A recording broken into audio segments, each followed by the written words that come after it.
I did something kind of special and interesting today. Today, I went to the University of Washington in Tacoma and walked around the campus for a little while. But, I did not at all intend to go to the University of Washington in Tacoma, and I did not intend to walk around that campus. It just so happened that I did do that. So let me tell you the entire story, all right? This might be longer than 10 minutes. I apologize. Well, let's go.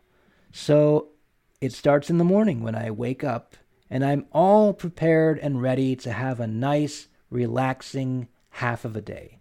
Because I am only scheduled to work from 2 to 7, so I can have the entire time up until like 1:20 when I have to leave to just do whatever I want. Just sit down, think about stuff, or just watch Netflix or play video games. Just do something nice and relaxing and, fun, right? That's what I'm planning. And so I just lie. I spend like the first hour just lying in bed and just thinking about nothing, just sleeping in. It's great and it's enjoyable. But then I get a phone call. I get a phone call from my boss, Mitch. And then he tells me that you got to get over to Jubilee right now. And Jubilee is one of the various establishments that he's a business owner who owns multiple businesses, and Jubilee is a burger shop, one of the businesses that he owns. And I ask, why? Why do I have to go to Jubilee? And he says, because our cook did not show up today. Our cook didn't show up today. And, this brings me to an interesting thing about Mitch. Mitch's hiring process, the way that he hires people is a lot more interesting than, it's a lot more different and interesting than the way that other people hire people. So the way that I picture like a normal hiring process is you put a bunch of ads on the internet and various places, and a bunch of people answer those ads. They come in, you interview them once. You interview a bunch of people once, and then among those interviews, you find the people who are best suited, and then you interview those people a second time. And then at that point, you think, okay, yeah, the people that you like that you interviewed a second time, yeah, whoever really interviewed the best the second time, we're going to hire those people. So then you hire them. But you put them through a nice little training session. You show them some videos on how they're supposed to do stuff, what the proper protocol of everything is, how to operate the things they're about to operate, and then you get them a uniform, and then you slowly put them into work, and they do work, and whatever. That's the way that a normal hiring process goes, at least in the picture in my mind of the way that normal hiring is. The way that Mitch hires people is he interviews them for 2 minutes, and then he says, all right, you're good. Get to work. And then just no training, no nothing, just get to work.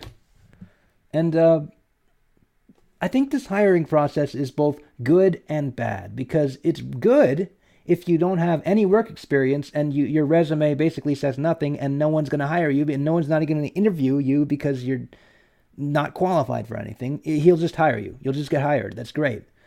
But it's bad in the sense that, it's very likely that the people you hire, if you just hire everybody, one or two of them are going to be the kind of people who just don't show up to work for no reason whatsoever. They just don't show up to work.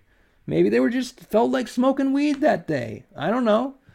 So anyways, the cook doesn't show up to work. So now I have to drive over to Jubilee and help set up everything. And so, my day is already ruined.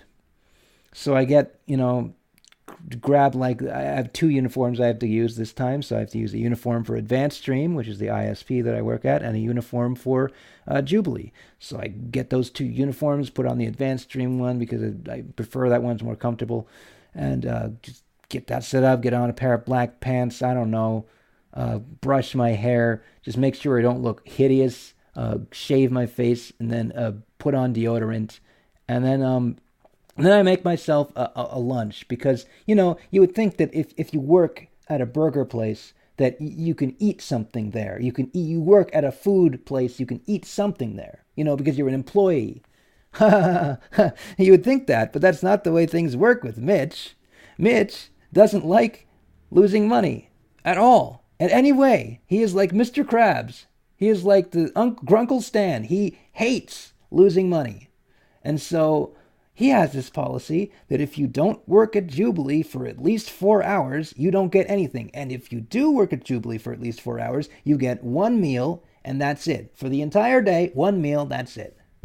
So I have to make something for myself because I don't want to go spend money at anywhere. You can buy stuff at Jubilee. He invites you to buy stuff at Jubilee, but you can't just have it. This stuff isn't for free. So whatever. So I have to make something for myself to survive me through the day because I don't want to spend money on food. I don't like spending money on food. The reason I don't like it is because I did spend money on food for a while. I went to McDonald's like every day, and I have like. And I actually, unlike a lot of people, I actually collect all of the receipts that I ever use, that I ever buy something. And I have like piles and piles of McDonald's receipts that even if you're just spending $3 on each of them, I spent so much money on them. It is ridiculous. So I don't want to do that. I do not want to spend money on food. So I have to make something for myself. But unfortunately, today happens to be Friday, and I happen to be a practicing Catholic. And a practicing Catholic cannot eat meat on Friday. And so when I open the fridge, what do you think I see? Nothing but meat. There is chili, there is turkey for making sandwiches, there is bologna, there is everything. And, I think, okay, usually maybe we have some peanut butter and jelly. Maybe I could make myself a peanut butter and jelly sandwich. So I look in the cupboard, and no, there's no peanut butter. There's just jelly, and I don't want to eat a sandwich with just jelly, so no. And like, I'm walking back and forth from the cabinet to the kitchen and seeing the same things over and over again, and like just not knowing what to do. And eventually, you know what? I look into a different cabinet and see, wait, there's some tortillas. Okay, good. I can make something. It's not going to taste good. It's not going to be good and like fun to eat, but whatever. I'll just make myself a quesadilla. So I open the fridge to get the cheese. And the cheese packet is like nearly empty. It's like barely enough cheese to make like one quesadilla. And I'm not going to be able to survive all day on just one quesadilla. I have to at least make 2, maybe even 3. So now I've got another problem. So I look around for something else to put in the quesadilla besides cheese. And then I find this bowl of rice, this random bowl of rice. So I think, okay, I'll use the rice to make it thicker. I'll add the rice and then add the cheese and then hope they mix okay in the microwave. So I do that, and it comes out okay, I think. Put them in the microwave, but then I have nowhere to put them. We don't have any Ziploc bags to put anything into. So I go, okay, you know what? This tortilla bag, it's almost empty. I just dump out the remaining tortillas, which are, they're actually hardened at this point because there's actually 2 tortilla bags. There was one with full of tortillas and there was one with 2 hardened ones that were dead. So I dumped the hardened ones out and then put my little quesadillas into that bag, and then I had myself a lunch. Great, cool, all set. So I get in the car, drive my way over to Jubilee with my 2 uniforms and whatnot, go into the store, walk into Jubilee and see that there's already 5 people working their asses off, getting everything set up. I walk up to the manager, whose name is Jose, and I ask if there's anything that I'm needed for. Do I actually need to be here? It doesn't look like it. And he says, no, sorry, Mitch called everybody. Okay. Is there anything that I can do? And he's like, yeah, you know what? You can go and get fries. Did you get fries? No, I didn't get fries. Yeah, go get fries. So this is usually something that I do.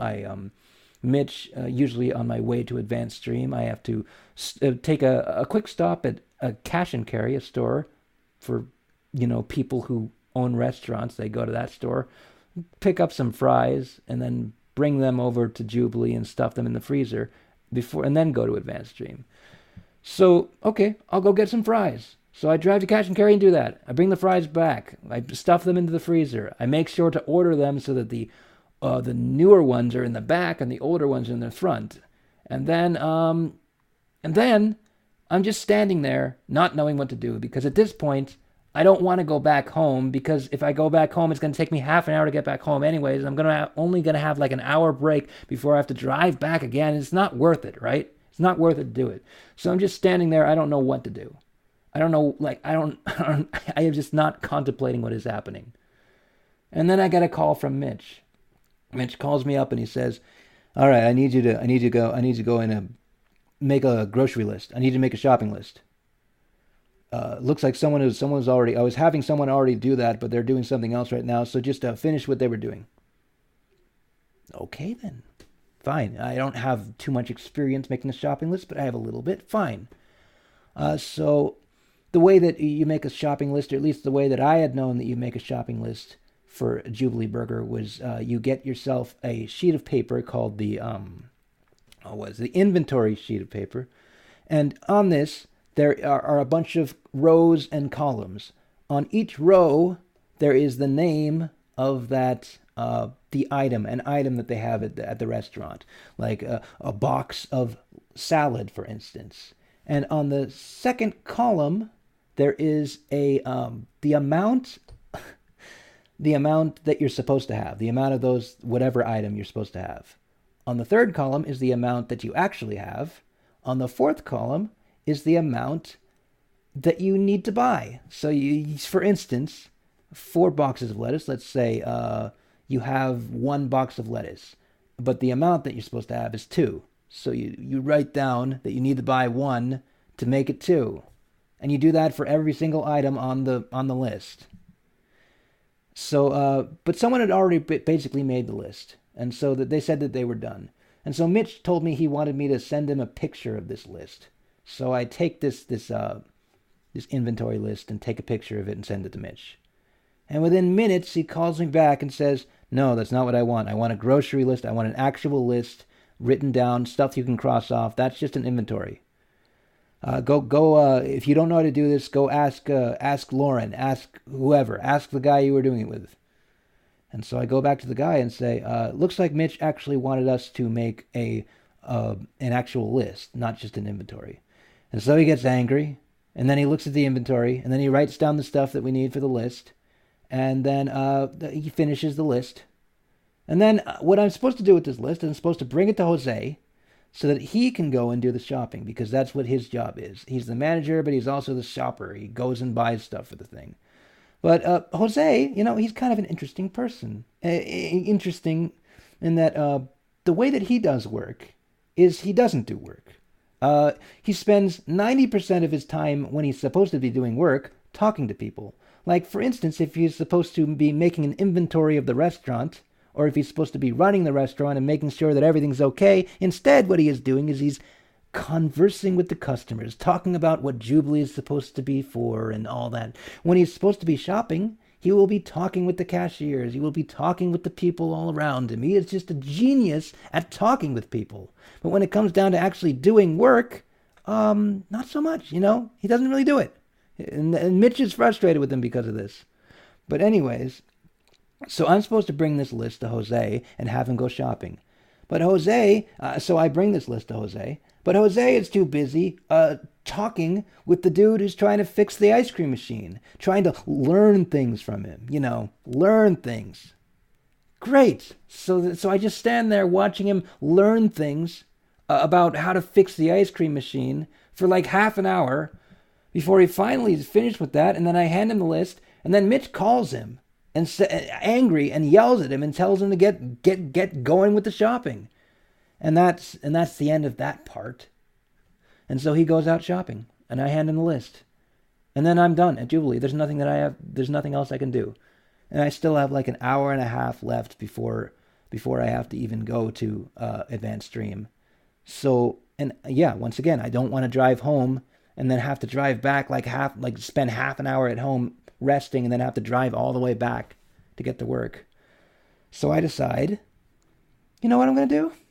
I'm going to go exploring through Tacoma, because that's a fun thing to do, especially if Tacoma is a city that I haven't spent much time in, even though I live like only 30 minutes away from it. Tacoma is a small city. It's like a miniature Seattle with a lot less people.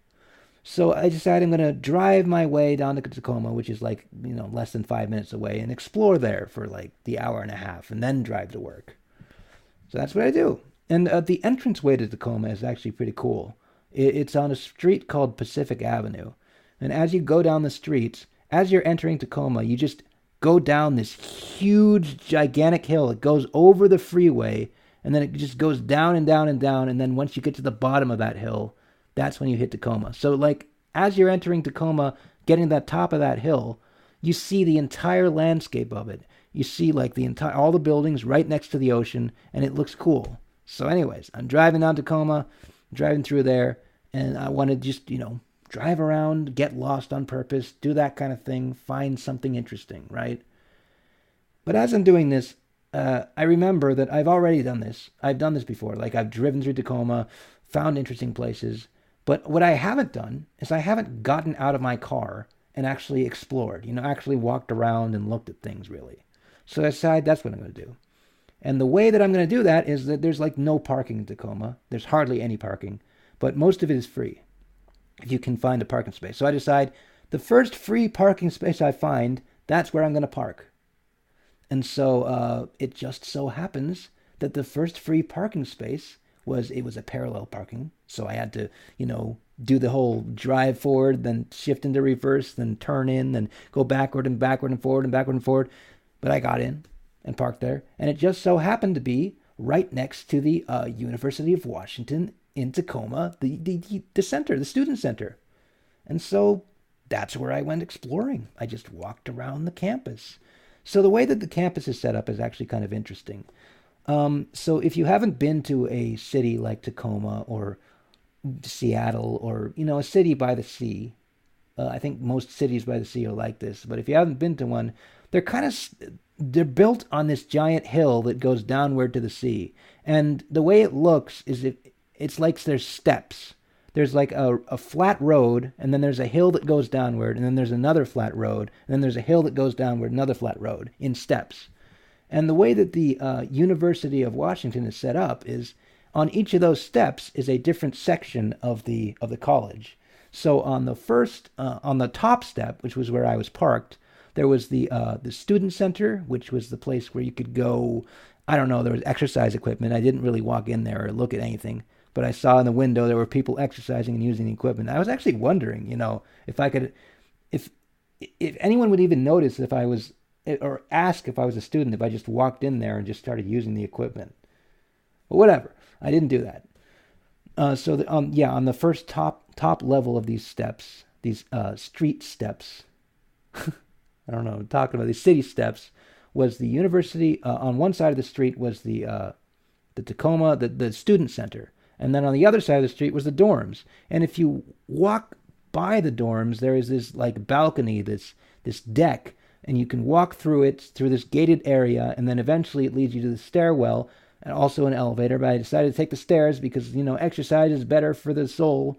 I walked down the stairs, you walk down the stairs, and you get to the second step of the steps. You get the second step of the city.